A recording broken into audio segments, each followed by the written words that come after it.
Hello everyone, स्वागत है आप सभी लोगों का हमारे यूट्यूब चैनल डी सेट पर। चलिए दोस्तों, देखते हैं कुछ इंपॉर्टेंट जनरल नॉलेज के क्वेश्चंस जो कि हमारे एग्जामिनेशन पॉइंट ऑफ व्यू से बहुत ही इंपॉर्टेंट साबित होने वाले हैं। तो बच्चों, जैसा आपके एग्जाम में ये क्वेश्चन आ जाए कि the arrival of Vasco da Gama in Calicut India on, यानी वास्को डिगामा जो पहला पुर्तगाली यात्री था वो भारत कब आया और किस बंदरगाह पे आया, किस पोर्ट पे आया। तो कई सारे क्वेश्चन इस इवेंट से रिलेटेड आपके एग्जाम में बनते हैं। तो सबसे पहला क्वेश्चन तो यही है कि वास्को डिगामा भारत कब आया।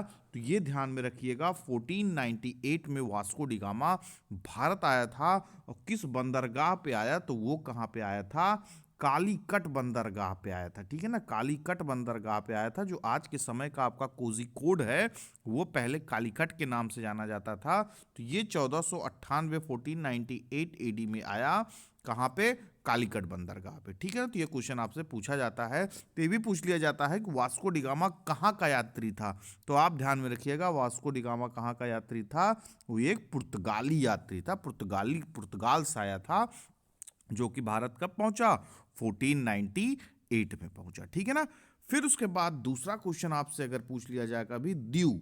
दीव आप जानते होंगे, जैसे दमन एंड दीव आपने सुना होगा। तो Diu was the colony of, मतलब दीव किसके अंडर में था जब यहाँ पे कई सारे यात्री आए। जैसे आपको पता होगा, जो यूरोपियंस आए भारत में सबसे पहले एज अ ट्रेडर आए यहाँ पे। तो सबसे पहले पुर्तगाली आए, फिर आपके डच आए, फिर आपके ब्रिटिश आए, फिर उसके बाद कौन आया, फिर आपके आपके डच के, ब्रिटिश के बाद आपके डेन्स आए, फिर फ्रांसीसी आए। तो ये आने का इनका क्या था, क्रम था भारत में। तो जो ये दीव था, दमन दीव था, तो वो किसके कब्जे में था, वो किसके अंदर में था, तो वो था आपके पुर्तगीज के कब्जे में। ठीक है ना, जब आए यहाँ पे, वहीं पे बसे, यहीं पे इन्होंने अपनी कॉलोनी उसको बना ली। तो दमन दीव, दादरा नगर हवेली, ये सब आपने सुना होगा। तो आप ये जानिएगा, तो ये किसके कब्जे में दीव था। पौंडीचेरी का आपने सुना होगा, तो पौंडीचेरी वगैरह कभी पूछ ले, पौंडीचेरी किसके अंदर में था, तो वो फ्रेंच के अंदर में था। इस तरीके से करके आपके एग्जाम में क्वेश्चंस वगैरह आते रहते हैं। ठीक है ना। चलिए कुछ आगे और क्वेश्चन देखते हैं। फिर देखिए, क्वेश्चन आपसे पूछ रहा है कि ये बताइए कि 1612 इन 1612 में इस्टेब्लिश अ ट्रेडिंग पोस्ट इन गुजरात, यानी गुजरात में एक ट्रेडिंग पोस्ट किसी ने स्थापित किया 1612 1612 में। तो किसने किया, तो ब्रिटिश है, फ्रेंच है, स्पेन वाले थे, अब डच थे। तो आपको ध्यान में रखना होगा, वो ब्रिटिश थे जो 1612 में क्या किए, उन्होंने एक पोस्ट, पोस्ट मतलब एक तरीके से जो ट्रेडिंग पोस्ट हुआ करता था, व्यापार का आना जाना, ये सब सारी चीज़ें, तो इन्होंने ब्रिटिश वालों ने 1612 में इस्टेब्लिश किया था। 1613 में इन्होंने, ब्रिटिश वालों ने अपनी आपकी परमानेंट फैक्ट्री बनाई थी, जो कि सूरत में बनाई थी। तो ये सब सारे क्वेश्चंस आपके एग्जाम में आते हैं कि ब्रिटिश ने अपनी पहली फैक्ट्री कब, पहली परमानेंट फैक्ट्री कब बनाई, 1613 में। फिर उसके बाद पहली सूरत में बनाया। फिर उसके बाद मछलीपट्टनम में उन्होंने 1611 में एक फैक्ट्री पहली इस्टेब्लिश की साउथ में।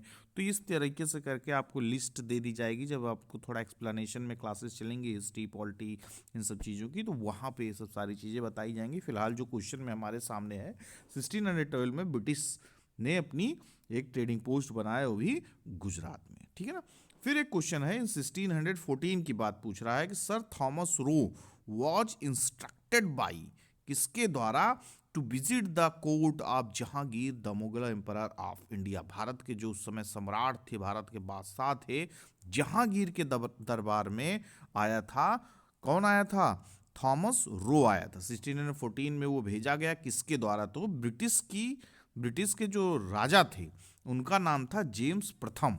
ठीक है ना। तो जेम्स प्रथम के राजदूत बन के आए थे, यानी एम्बेसडर बन के आए थे थॉमस रो। जब ब्रिटिश आई यहाँ पे आपकी इंडिया में, तो उसको भाई ऑब्वियस सी बात है, उसको व्यापार करना था, अपनी ट्रेडिंग पोस्ट लगानी थी, फैक्ट्रियाँ लगानी थी। तो यहाँ के जो बादशाह होंगे, जो यहाँ के सम्राट होंगे, उनसे तो परमिशन लेनी पड़ेगी ना।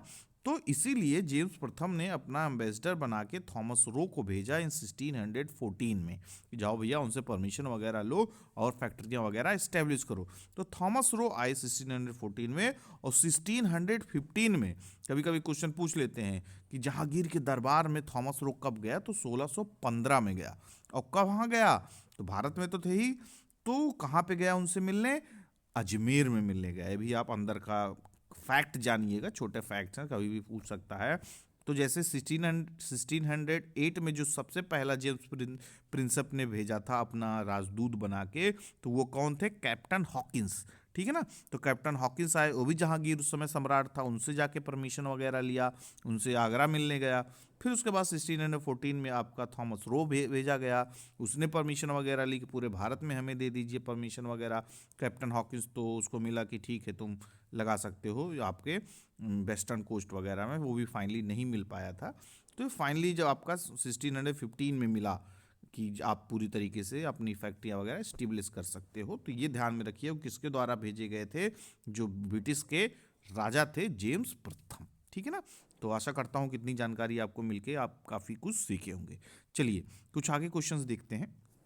तो आगे क्वेश्चन फिर आपके सामने एक बड़ा अच्छा क्वेश्चन आया है 1611 से 1661 से रिलेटेड। तो क्या पूछ रहा है? In 1661 the company obtained from Charles second, यानी कंपनी इन द कौन सी company? British East India Company 1661 में जो हमारे यहाँ पे थी, वो चार्ल्स द्वितीय या चार्ल्स सेकंड से क्या ऑब्टेन किया, क्या उसको मिला?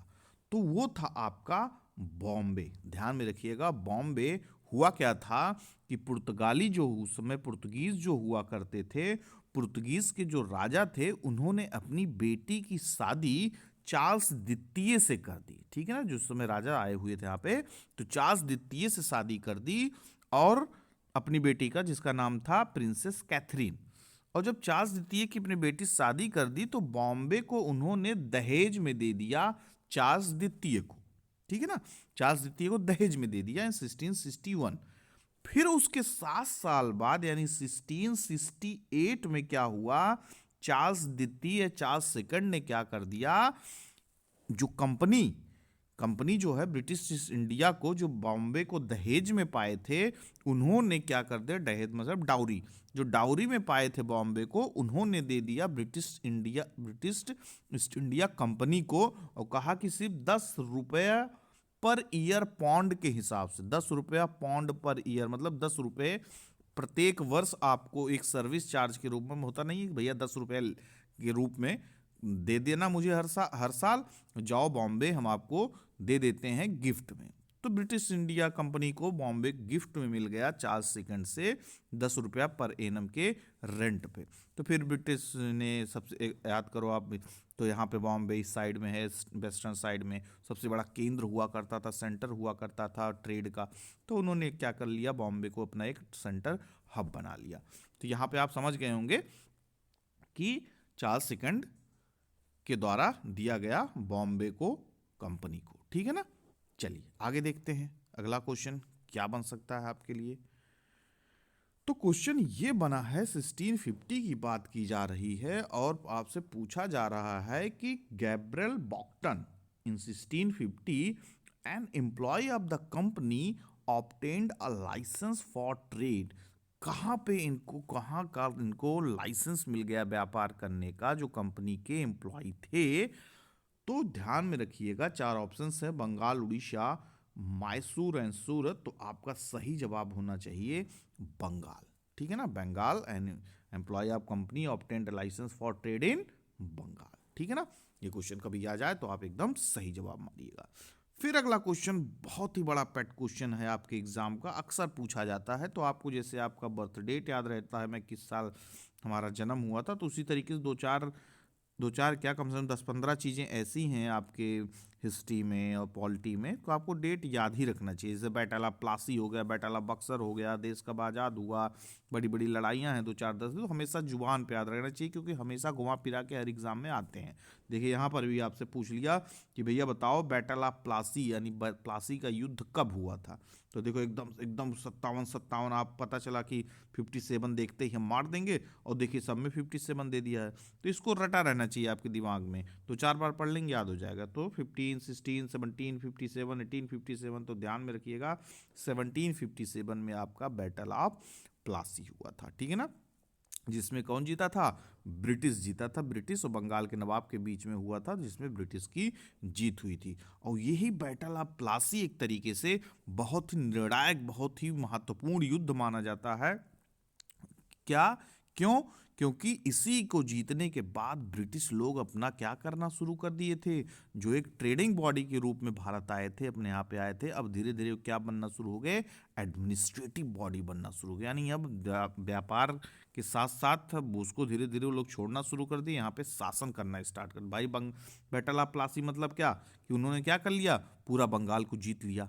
जब वो एक समय सिफारिश करते थे यहाँ के राजा से, और गवर्नर से, कि भैया दे दो हमें परमिशन व्यापार करने का, उन्हीं को हरा दिए मैदान में। तो बाबा इससे बात अपना पैर धीरे धीरे जमाना शुरू कर दिए। तो बैटल ऑफ प्लासी एक पहला एक तरीके से युद्ध था, पहला एक वो था, एक इवेंट था जिसमें ब्रिटिशों ने अपने देश में पैर जमाना स्टार्ट कर दिया। फिर धीरे धीरे तो आप समझ ही सकते हैं पूरे भारत पे फिर उन्होंने राज किया।